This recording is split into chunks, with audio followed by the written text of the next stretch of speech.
My name is Christina Murimi. I come from Vodacom, Tanzania, and I'm currently the acting head of the communication and PR. And Vodacom, we deal with connections. We are a technology and communication company, the leading one in Tanzania. Data Tamasha is a very important forum for us, and it aligns with our purpose as Vodacom, which is leading Tanzania into a digital world.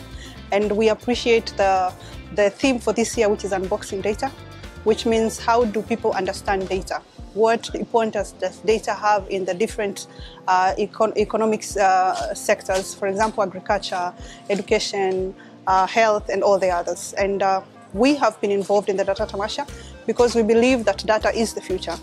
At Vodacom, we have different innovations, we have different technologies that we're rolling out in different sectors. For example, in the agriculture sector, we have our platform called Mkulima, which is actually a platform that seeks to digitize farming.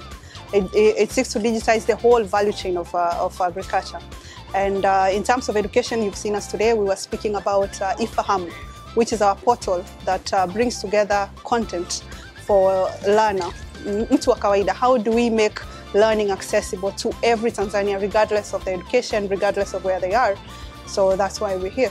I think a lot of advice has been given in different forums, lakini nachoweza kusema ni kwamba data is the future. Digital is the future, whether we like it or not. That is where the world is moving. Tumetoka kwenye the industrial revolution, now we're moving to 4th IR, which is all about technology. So we will ask the more Tanzanians to be engaged in the digital economy, seek skills, seek knowledge, and be involved, be part of it. Whether you like it or not, it's coming.